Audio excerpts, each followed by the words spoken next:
नमस्कार, मैं अभिषेक और आप देख रहे हैं डीडी टुडे न्यूज। आइए रुक करते हैं खबर की ओर। बीजेपी की तर्ज पर चुनाव लड़ने की सपा ने की कवायद शुरू।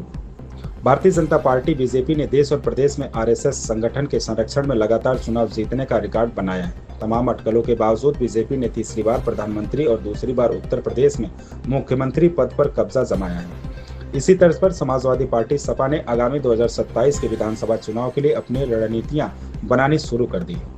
सपा के राष्ट्रीय अध्यक्ष अखिलेश यादव के नेतृत्व में पार्टी कार्यकर्ता और पदाधिकारी गांव-गांव जाकर जनसंपर्क अभियान चला रहे हैं। खासतौर पर वे उन क्षेत्रों में सक्रिय हो रहे हैं जहां सपा की स्थिति कमजोर रही है। जनपद मैनपुरी के विभिन्न गांवों में यह गतिविधियां देखने को मिल रही हैं। सपा के पूर्व विधायक मानिक चंद यादव ने मैनपुरी विधानसभा के एक गांव में डोर टू डोर संपर्क अभियान के तहत समाजवादी पार्टी की नीतियों का प्रचार किया। वहां ग्रामीणों ने उनका भव्य स्वागत किया। पूर्व विधायक मानिक चंद यादव ने कहा, समाजवादी पार्टी की नीतियां जनहितैषी हैं। हम किसानों, युवाओं और समाज के कमजोर वर्गों के लिए काम कर रहे हैं। हमारा मकसद प्रदेश में खुशहाली लाना और हर वर्ग को न्याय दिलाना है। इस अभियान के तहत मतदाताओं को सपा की नीतियों को समझाने और उनके पक्ष में मतदान करने के लिए प्रेरित किया जा रहा है।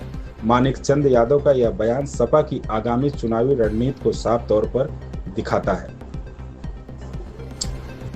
मैनपुरी से रिपोर्टर अमरजीत सिंह की रिपोर्ट। रागी लगातार आप पब्लिक में जा रहे हैं और लोगों से मिल रहे हैं, ऐसे में क्या मैसेज देने की कोशिश है? हमारा मैसेज देने का कोशिश है कि देखिए साहब, जनता बहुत इस शासन से पीड़ित है। चाहे वो किसान हो, व्यापारी हो, छात्र हो, नौजवान हो, चाहे किसी भी वर्ग का व्यक्ति हो, आज इस सरकार से वो बहुत पीड़ित है। चाहे महंगाई का मुद्दा हो, चाहे सुरक्षा का मुद्दा हो, चाहे किसी का मुद्दा हो, तो हम ये अपनी पार्टी की नीतियां, अपनी पार्टी के सिद्धांत जनता को बता रहे हैं। और इनकी नाकामियां, जो बीजेपी जो सत्ता में बैठी हुई है, जो दूसरी बार आई है प्रदेश में, हम इनकी नाकामियों को जन तक पहुँचा रहे हैं और हमको उसको भारी समर्थन मिल रहा है। और निश्चित है कि 27 में आने वाले चुनाव में 100% नहीं, मैं 2000% की आपको गारंटी देता हूँ कि यही मैनपुरी की जनता इस सीट को जो हम हार गए थे वो पुनः अखिलेश जी के कदमों में रखेगी। जिस तरीके से आप मेहनत कर रहे हैं, आपकी मेहनत को देखकर अगर पार्टी आपको चुनाव लड़ाती है तो आप चुनाव लड़ने के लिए तैयार हैं? नहीं, पार्टी अगर चुनाव लड़ाएगी, पार्टी का आदेश होगा।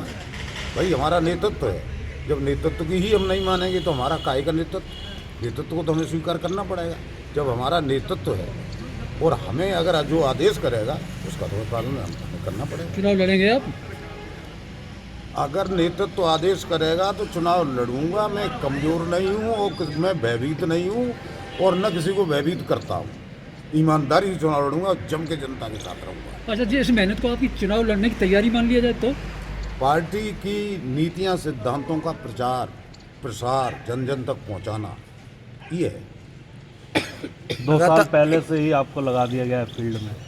मैं खुद लगा हूँ जी। मैं खुद, हमारे शीर्ष नेतृत्व ने एक आम बात कही थी पूरे प्रदेश के लिए कि जो सीटें कमज़ोर हैं उन पर हमारे लोग जाएं और हमारी नीतियों को, सिद्धांतों को जन जन तक पहुंचाएं। तो मैं उनका जो उन्होंने कहा है उस आदेश का पालन कर। आप ईमानदारी की बात कर रहे हैं सर, के बाद और लगातार ईवीएम पर जो ना सब सवाल उठ रहे हैं, तो कैसे ईमानदारी से आप निकल पाएंगे? ईवीएम पर तो सवाल उठे हैं, उठते रहेंगे और सच्चाई ये है कि ईवीएम को ख़त्म कर देना चाहिए चुनाव आयोग को। लंबे समय के बाद सक्रिय हुए हैं मैनपुरी विधानसभा में दोबारा आप? देखिए साहब, मनुष्य परिस्थितियों का दास होता है।